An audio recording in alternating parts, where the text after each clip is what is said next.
नमस्कार दोस्तों, स्वागत है आप सभी का हमारे प्रोग्राम जिंदगी बने आसान में। दोस्तों, ये एक पहेली है। एक तरफ तो हम अपने हेल्थ का बहुत ध्यान देना चाहते हैं, हम बहुत सारी चीजें कर रहे हैं ताकि हम हेल्दी रह सके, लेकिन दूसरी ही तरफ हमारी जो आदतें हैं वो उसके एग्जैक्टली ऑपोजिट चल रही हैं। आज हम जानेंगे कि कौन से ऐसे प्रिंसिपल्स हैं जिसके द्वारा हम हेल्दी लाइफस्टाइल जी सकते हैं। इसके बारे में जानने के लिए हमारे साथ है कर्मजीत सिस्टर। आइए उनसे बातें करते हैं। ओम शांति दीदी, welcome to our show. Om Shanti. Sister, हमने पिछले एपिसोड में बात की थी, काफ़ी संक्षेप में हमने जाना था आपसे कि किस तरह से हेल्दी रहना ये एक एटीट्यूड है, ये एक लाइफस्टाइल है जो हम खुद अपने लिए चुनते हैं और ये हमारी चॉइस भी है। अब मैं जानना चाहती हूँ सिस्टर कि कौन से ऐसे प्रिंसिपल्स हैं जिसके थ्रू हम एक हेल्दी लाइफ जी सकते हैं। अगर हम नेचुरल लाइफस्टाइल को देखें जिसको अडॉप्ट करके हम हेल्दी रह सकते हैं for at least our 60 years of age जी एंड बियॉन्ड दैट, तो उसके लिए कुछ सूत्र हैं। Ayurveda, naturopathy and natural lifestyles को ध्यान में रखते हुए कुछ ऐसे सूत्र हैं जो इस शरीर को स्वस्थ रखने के लिए बने हुए हैं। अगर हम उन पर ध्यान दें और उनको अपने जीवन में इनकलकेट करें, उन्हें अप्लाई करें डेली रूटीन में, और हर घर में अगर लेडीज़, फीमेल्स जो हैं, जो घर में ज़्यादातर भोजन का कार्य सारा संभालती हैं, किचन संभालती हैं, तो भोजनालय में अगर वो चीज़ों का उपयोग किया जाए, उन चीज़ों का ध्यान, बातों का ध्यान रखा जाए, तो आप पूरे परिवार को फिट रख सकते हैं। तो सबसे पहला सूत्र आता है कि भोजन को बनाते समय पवन का स्पर्श और सूरज की किरणों का उसको टच करना ज़रूरी माना जाता है। अच्छा। कि जब हम भोजन बनाते हैं, भोजन जब पकाया जाता है, बनाया जाता है, during the time of cooking, जी, पवन का स्पर्श और सूरज की किरणें वो उसको टच करें, उसे ही बहुत अच्छी क्वालिटी का भोजन माना जाता है। अब इसीलिए पुराने ज़माने में आप देखेंगे तो जो किचन्स होती थी वो ओपन एरिया में होती थी। अच्छा। पुराने ज़माने में ओपन एरिया में किचन होता था जहाँ पर वायु का स्पर्श उसको लगता था और सूरज की किरणें भी कहीं ना कहीं उस कमरे में पहुंचती थी या उस जगह में पहुंचती थी। ठीक है, आज हम अपने घरों को कोई तोड़कर बाहर तो नहीं बैठ सकते। इनक्लोज्ड किचन्स हैं, मॉड्यूलर किचन्स हैं, बहुत जगह ऐसा है जहाँ सूरज पहुंचता ही नहीं है, किरण, एक भी किरण अंदर नहीं पहुंचती है। लेकिन कुछ ऐसा कर सकते हैं कि पवन का स्पर्श और सूरज की किरणें उस तक कैसे टच करें। या तो जैसे आपकी किचन की तरफ कोई खिड़की है, विंडो है, तो उसको खुला रखें। खाना पकाते समय जो हवा है, हवा का आदान प्रदान है, वो होता रहे। और अगर सनलाइट भी बाहर है तो कहीं ना कहीं वो उसका एक रिफ्लेक्शन जो है वो भी किचन तक आए। राइट। और अगर इतना भी नहीं कर सकते तो फिर एक बहुत गहरा पॉइंट है लेकिन समझने योग्य है कि पवन का स्पर्श और सूरज की किरणों का टच होना, ये एक ओपन बर्तन या लिड ऊपर से वैसे ढका हुआ है उसमें तो हो सकता है, क्योंकि जब स्टीम बनेगा वो लिड अपने आप थोड़ा ऊपर लिफ्ट हो जाता है, राइट। तो तब भी उसको पवन का स्पर्श मिल जाता है। बट हार्मफुल कहाँ होता है? जब हम अपना भोजन कुकर में कुक करते हैं। The food which is cooked in the cooker, जो हम प्रेशर कुकर्स यूज करते हैं हमारी रसोई में, उसमें जो भोजन पकता है वो हमारे शरीर के लिए बहुत ज़्यादा हानिकारक है। अच्छा। क्योंकि हम उसे दोनों तरफ से पूरा पैक करके, बंद करके, अंदर वैक्यूम क्रिएट करके और हाई फ्लेम पर जब बनाते हैं तो भोजन अंदर पकता नहीं है, भोजन फटता है। तो जब भोजन टूट जाता है, फट जाता है, उसके बाद उसके न्यूट्रिशंस जो हैं, न्यूट्रिशनल वैल्यू जो है वो मिनिमम आकर के समझ लीजिए ज़ीरो हो जाती है। हम अपना पेट तो भर लेते हैं लेकिन हमें न्यूट्रिशन नहीं मिलता। उसके कंपैरिजन में अगर हम खुले बर्तन में भोजन बनाएं, कुकर अगर यूज़ भी करना है एज ए यूटेंसिल तो वो कुकर या तो मिट्टी का हो, कि ऐसे कुकर्स भी आजकल आते हैं, नहीं तो स्टील के कुकर आप यूज़ कर सकते हैं। तो आप उस पर सिंपल लिड रख करके यूज़ करें। प्रेशर कुकर की लिड रख करके सीटी बजाने वाला जो सिस्टम है, that is something which is harmful for the health. Okay. Yes, तो उसको हमने रिप्लेस करना है। एंड सेकंड, उसके बाद जो अगला सूत्र आता है वो ये कि भोजन जब बन जाता है तो आयुर्वेद के हिसाब से और हमारे पूर्वजों ने जो हमें बताया, जो ग्रंथों में लिखा है, जिस वजह से वो लोग अपने घरों में स्वस्थ रहते थे, वो एक इस नियम का भी पालन करते थे कि भोजन जब हमने कुक कर दिया, कुकिंग के बाद 48 मिनट्स के अंदर अंदर उसको कंज्यूम कर लिया जाए तो आपके लिए लाभदायक है। अगर 48 मिनट्स, चलो 1 घंटा ले लो, बिकॉज 48 मिनट्स का 48 जो पल हैं उसकी बहुत बड़ा रेलेवेंस है आयुर्वेद में। अगर हम चलो मोटे रूप से उसको 1 घंटा भी समझ ले, जी, भोजन पकने और बनने के 1 घंटा बाद जब हम भोजन करते हैं तब भी उसकी न्यूट्रिशनल वैल्यू आधी रह जाती है। जितने घंटे बीतते जाएंगे पके हुए भोजन को बने हुए, उतनी उसकी न्यूट्रिशनल वैल्यू कम होती चली जाएगी और आपको जो उससे लाभ मिलना चाहिए वो कहीं कम होकर के मिनिमाइज हो जाएगा। पर सिस्टर ऐसा तो बहुत डिफिकल्ट है, बिकॉज हम सपोज ऑफिस के लिए निकलते हैं, Yes. वर्किंग वुमेन और मेन, अगर हम सुबह 8:30 निकल रहे, ट्रेन में जा रहे हैं, लोकल ट्रेन में हम पहुंचे अपने डेस्टिनेशन पे, 1 घंटा तो हमें डेस्टिनेशन पे पहुंचने में ही लग जाता है। हम टिफिन लेके गए तो वो खाना तो हम 3-4 घंटे बाद ही खाएंगे, तो ऐसे में फिर क्या करें?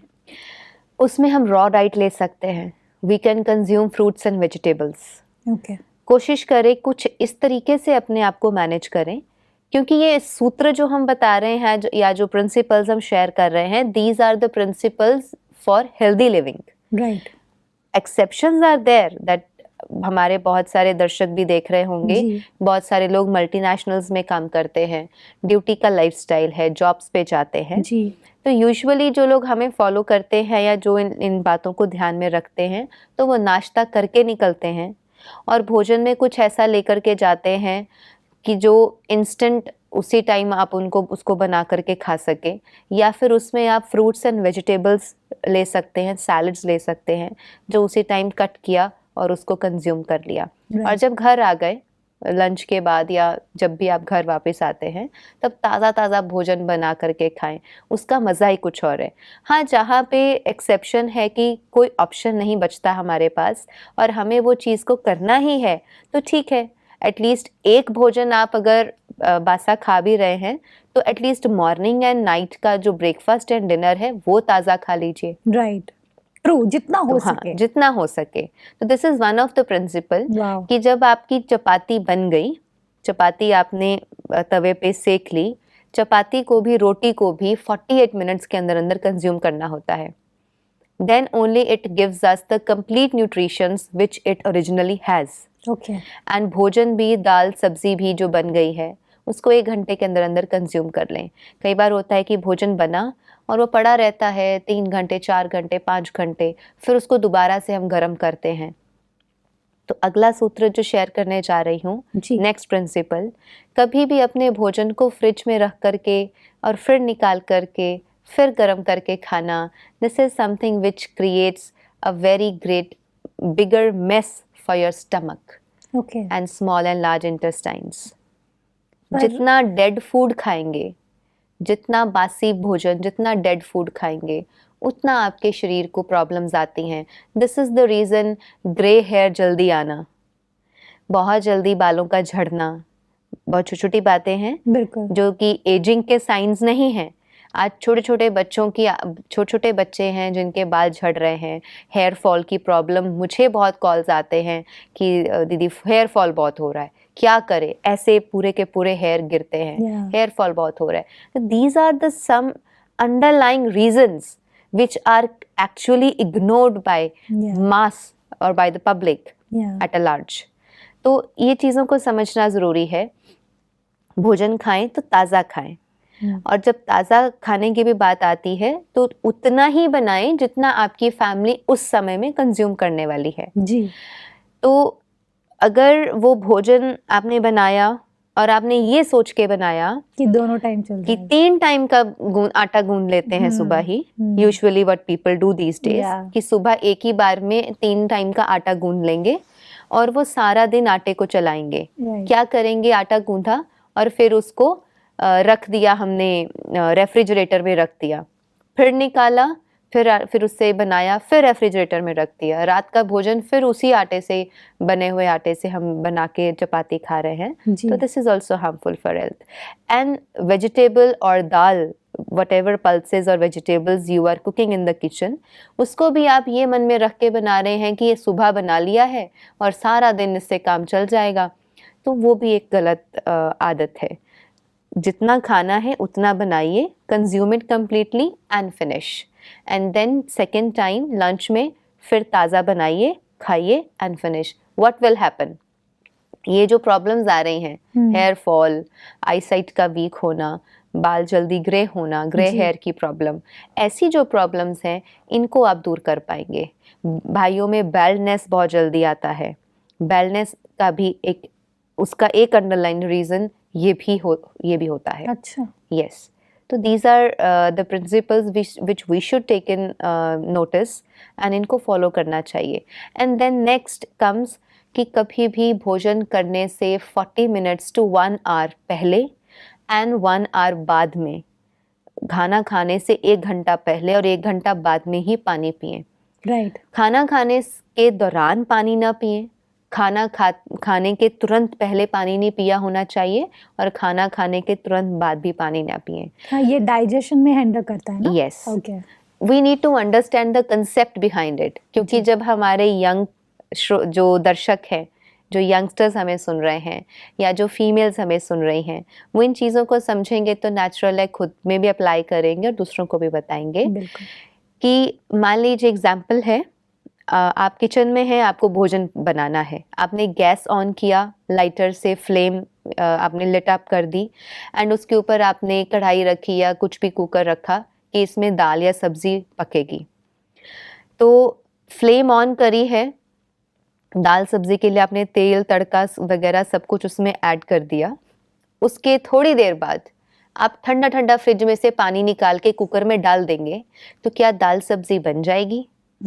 नहीं। बताएं। नहीं। नहीं। और अगर उसको हटा के फ्लेम पर ही जो फ्लेम चली हुई है अगर उस पर पानी डाल देंगे तो क्या दाल सब्जी पक जाएगी? नहीं। बिल्कुल भी नहीं। Similar is this situation with this body. हमारे पेट में अम्ल है, पित्त है, अम्ल है, यहाँ पे जठराग्नि है। अम्ल मतलब? अम्ल मतलब acidity, okay. Acidic. Okay. Stomach का जो नेचर है दैट इज एसिडिक, और हमारे मुंह का जहाँ पर सलाइवा बनता है, हमारे मुख का जो नेचर है दैट इज एल्कलाइन। इसीलिए ईश्वर ने दोनों को बहुत बैलेंस में बनाया है, अंदर एसिड है, यहाँ एल्कलाइन है। जब हम सुबह उठ के खाली पेट पानी पीते हैं तो वो एल्कलिनिटी अंदर जा कर के एसिडिटी को न्यूट्रलाइज करती है। अच्छा। तो ये बहुत बड़ा एक सिस्टम अंदर लगा हुआ है जो अननोइंगली लोग इग्नोर कर देते हैं, पीपल आर इग्नोरिंग इट। तो जब भोजन अंदर जाता है, मैंने कल भी बताया था कि अंदर जो एसिड्स बर्न कर रहे हैं भोजन को डाइजेशन के लिए, जी। अंदर आग जली हुई है, फ्लेम जली हुई है, गए हुए भोजन को वो पका रही है, डाइजेस्ट कर रही है।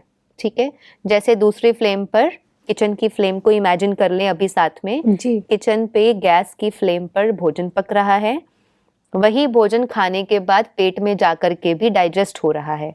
अगर ऊपर से ठंडा ठंडा पानी डाल देंगे तो वो फ्लेम बुझ जाएगी, और जब फ्लेम बुझ जाएगी तो फिर आपका भोजन अंदर पड़ा सड़ता रहेगा, वो डाइजेस्ट नहीं होगा।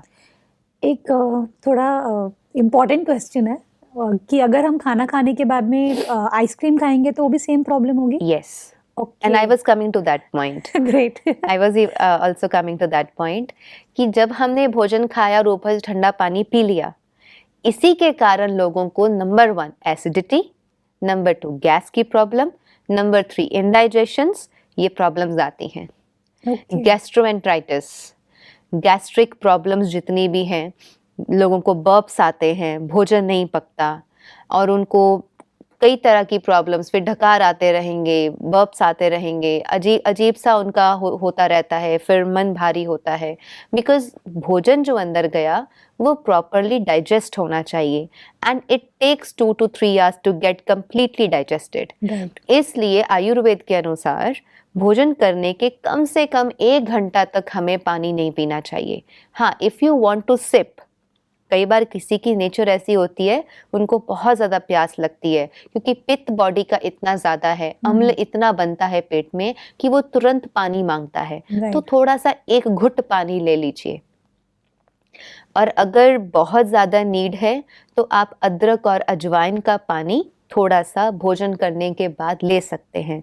That will also help in boosting digestion. और अगर खाना खाने से पहले आधा घंटा 15 मिनट पहले अगर अदरक का पानी, गर्म पानी या वैसे ही नॉर्मल गर्म पानी ले लेते हैं, that also helps in very good digestion. Wow. तो जिन लोगों को डाइजेशन की प्रॉब्लम है, जो लोग ये कहते हैं कि हमारा डाइजेस्टिव सिस्टम बहुत वीक हो चुका है, या हमारा भोजन नहीं पचता नहीं है, और भोजन खाने के बाद बर्प्स आते हैं, या हमें ब्लोटेड अप की फीलिंग Yeah. रहती है, तो वो भोजन करने से पहले अदरक अजवाइन का पानी थोड़ा सा पीना शुरू करें, या खाली अदरक का पानी या ओनली गर्म पानी। 15 मिनट पहले पानी पी लें तो वो आपके पेट को ऑलरेडी गर्म कर देगा। फिर जब आप भोजन खाएंगे, उसको पचाने में एसिड्स को मदद मिलेगी। इट इज़ लाइक, मुझे याद है हम एक बार हॉट केस लेने गए थे, जी। स्टील का बड़ा वाला hot case. When I purchased it, तो शॉपकीपर ने कहा कि जब भी आपको इस हॉट केस में कुछ गरम करके बना करके डालना हो, तो आधा घंटा पहले ही बहुत तेज़ गरम पानी करके इसमें डाल के रख दे। फिर पानी निकाल के, हॉट केस सारा गर्म हो जाएगा, उस पानी को निकाल के इसमें जो खाना आपने डालना है, वो स्टोर डाल करना है, वो दीजिए। डाल दे, क्योंकि वो बर्तन ऑलरेडी गर्म हो चुका होगा। तो ओके। हीट स्टोर करने में उसको और मदद मिलेगी। इन अ वे हम उसको प्रीहीट कर रहे हैं, जैसे प्री अवन हीट को हम करना है, प्रीहीट करते हैं जैसे वैसे। जैसे अवन को प्री हीट करते हैं, ऐसे आप अपने स्टमक को प्री हीट करें। Okay. जिनको भी डाइजेशन की प्रॉब्लम है, तो वो धीरे धीरे कम होती जाएगी। ब्यूटीफुल सिस्टर, ये जो छोटे छोटे टिप्स आप दे रहे हैं, ये कहने के लिए बहुत छोटे हैं, लेकिन इनका असर बहुत ज़्यादा होगा, आई एम श्योर। क्योंकि हमें इन दी एंड हमारा लक्ष्य क्या है? हमारा लक्ष्य है कि हम लाइफ को खुलकर जिए, Yes. और उसकी सारे जो रंग है वो हम अपनी ज़िंदगी में लाएं। उसके लिए सबसे ज़्यादा ज़रूरी है हेल्थ। सिस्टर, अभी मैं जानना चाहती हूँ कि हेल्दी रहने के लिए सबसे, अगर मैं कहूँ तो, गुण कौन से चाहिए? देखिए, जैसे सपोज अगर मुझे एक क्रिकेटर बनना है, सपोज, ठीक है, तो उसके लिए काफ़ी सारे क्वालिटीज़ है, जो जैसे कि बीइंग एन एथलीट एटीट्यूड, फिर बीइंग डिटरमाइंड, बीइंग डिसिप्लिन्ड। तो हेल्दी रहने के लिए कौन से ऐसे आई वुड से जो गुण हैं जो हमारे अंदर होने चाहिए, जिसके थ्रू हम, सबसे पहले तो गुण आएंगे तभी तो वो आपके एक्शन में आएगा। What do you think? सबसे बड़ा गुण है सुख। ओके। और सुख जुड़ा हुआ है पेट से। सुख एक ऐसा गुण है स्वस्थ रहने के लिए। सुखी हो तो स्वास्थ्य का लाभ ले पाओगे, और स्वास्थ्य अच्छा है तो सुखी रह पाओगे। Oh wow, okay. It's vice versa. It's vice versa. Okay. क्योंकि पेट, 90% बीमारियां हमारे पेट से जुड़ी हुई हैं। Right. 90%। एंड 148 डिजीजेस हैं जो पेट से संबंधित हैं। 148? Yes. Oh okay. 148 types of diseases are connected and concerned with your stomach, which उनमें से बहुत छोटी छोटी हैं जो सबको होती हैं, मेजॉरिटी लोगों को होती हैं। वो है गैस, एसिडिटी, इंडाइजेशन, बर्प्स आना, पेट भोजन का ना पचना। तो ये छोटी छोटी चीज़ें हैं, और बहुत बड़ा रूप लेते लेते फिर वो बहुत बड़ी डिजीजेस बन जाती हैं, and they are 148 in number. और अगर सुख का अनुभव किया जाए ज़िंदगी में, तो पेट को भी थोड़ा सुख मिलेगा। एक बहुत फेमस सेइंग है, the more we eat, the more we move towards our death. जितना ज़्यादा खाते हैं, उतना हमारी आयु कम होती जाती है, और जितना हम कम खाते हैं, आयु हमारी उतनी ही लंबी होती जाती है। Okay. Eating more or excessive eating is a shortcut to graveyard. actually. Okay. Reaching the graveyard is not a problem. Everyone has to reach there. Yeah. लेकिन सुखी होकर के पहुंचे, खुशी खुशी से और सुख वाला जीवन जी करके पहुंचे, उसके जैसी मौज नहीं है. बिल्कुल. सारी उम्र हाय हाय करते वहां पहुंचेंगे तो वो एक बहुत दुख भरा और अफसोसजनक हो जाता है. And majority problems are related to our stomach and of course are related to our mind. अगर मन भी हमारा परेशान रहता है तो उसका भी प्रभाव आप देखेंगे सीधा पेट पे पड़ता है. मन परेशान हुआ, भूख मर जाती है. या फिर अभी उल्टा भूख- होता है, या फिर उल्टा होता है कि हमें खाने में हम खुशी ढूंढते हैं फिर. हाँ, दोनों वेज है. दोनों वेज में. I am talking about a very sudden situation. Okay, yeah then you if there is a sudden situation, जी. कुछ अभी अभी आपको भूख लगी थी, बड़े खुश के मूड में थे, कहीं जा रहे थे भोजन करने के लिए कि हम ये खाएंगे वो खाएंगे, कोई कॉल आ गया, कोई अननेचुरल चीज हो गई, कुछ अनएक्सपेक्टेड हो गया, सारी भूख मर जानी है वहीं पे. बिल्कुल. So see how our emotions are directly related to the stomach. जी. तो सुख का अनुभव यहाँ अगर कर लेते हैं तो भी पेट को आराम रहता है, और अगर पेट का ध्यान रखेंगे तो पूरे जीवन को सुख मिलता है. बिल्कुल. तो दोनों ही इंटरकनेक्टेड हैं. सिस्टर, एक और चीज़ हमने सुनी है कि पेट में अगर कोई प्रॉब्लम है, कोई भी तरह का, या फिर सपोज इंडाइजेशन या एनी काइंड ऑफ प्रॉब्लम अगर हमको स्टमक में है, तो उससे रिलेटेड हमारे थॉट्स पर भी उसका असर पड़ता है. मतलब it reaches to the brain, और ब्रेन पर जाकर के भी वो कई बार हवा क्रिएट करता है, या बहुत बहुत सारी चीज़ें मैंने सुनी है. Is this real? देखो, अगर आपका पेट एक्सेसिवली भरा हुआ है, जी. कहते हैं हमेशा भोजन से जितनी भूख लगी है अपनी भूख से एक चपाती कम खानी चाहिए. राइट. आपको सपोज इतनी भूख लगी है तो इतना खाइए. राइट. ये जो मार्जिन बीच में है वो वायु तत्व को मार्जिन देना चाहिए पूरी बॉडी में घूमने के लिए. ओके. जल, वायु, धरती, अग्नि और आकाश, इन पांचों तत्वों से ये शरीर बना है. सॉलिड फूड जब हम खाते हैं, धरती से मिला हुआ भोजन जब हम खाते हैं, इनडायरेक्टली हम धरती उस तत्व को ग्रहण कर रहे हैं, राइट. क्योंकि धरती से वो सारी वनस्पति हमें मिली है. तो जब हमें भूख लगती है, अपनी भूख से थोड़ा कम खाएं, तो थोड़ा सा जो जगह छोड़ेंगे वो वायु को ट्रैवल करने में आसानी मिलेगी. जब हम एक्सेसिव भोजन कर लेते हैं बियॉन्ड द लिमिट्स, तो आपका ब्रेन भी चलना बंद हो जाएगा. अच्छा. That oxygen will not reach the brain. तो आपको भरा भरा महसूस होगा, फिर सुस्ती आएगी, फिर नींद आती है. इसीलिए मैक्सिमम लोग खाना खाने के बाद सोना पसंद करते हैं. भोजन खाया क्योंकि पेट भर के खा लेना एक बार में और फिर बस सो जाना है. Then their minds are not active. So this is how things affect our mind and body, both vice versa. Amazing sister. आज के एपिसोड में हमने आपसे बहुत कुछ सीखा, और छोटे छोटे टिप्स जो आपने दिए ये बहुत ही महत्वपूर्ण है. आई एम श्योर हमारी ऑडियंस ने भी उसे सीरियसली लेकर लिखा होगा. और बिकॉज एक ही चीज़ है दीदी, मुझे ऐसे जितना आज की बात से समझ में आया कि अगर हमें हेल्दी लाइफ जीनी है तो चेंजेस हमें खुद ही करने होंगे. Yes, कोई और हमारे लिए नहीं कर सकता. of course. And- क्योंकि शरीर हमारा है. बिल्कुल. All thanks to you sister. Thank you for coming in our show. ओम शांति. ओम शांति. दोस्तों, आज हमने जाना कि बड़ी बड़ी चीज़ों में खुशी नहीं छुपी है. खुशी तो छुपी है आपकी खुद की हेल्थ में. ये बहुत छोटी सी चीज़ है, अगर हम उसे बहुत बड़ा रूप दे देंगे कि हेल्दी रहना बहुत डिफ़िकल्ट है और हम हेल्दी कभी हो ही नहीं सकते, सारी दुनिया आज बीमार है, अगर ये हमारा एटीट्यूड रहेगा तो वैसे ही हमारी बॉडी भी बनेगी. लेकिन अगर हमारा एटीट्यूड ये बने कि नहीं, मुझे सबसे पहले खुद को हेल्दी करना है और फिर सभी को मेरे आसपास हेल्दी करना है, ये एटीट्यूड अगर आपका होगा तो आप महसूस करेंगे कि आपकी ज़िंदगी में खुशियाँ कहीं दूर नहीं जाएंगी. इस बात के साथ आज के प्रोग्राम को हम एंड करते हैं. कल आपसे फिर मिलेंगे आपके ही शो में ज़िंदगी बने आसान. ओम शांति.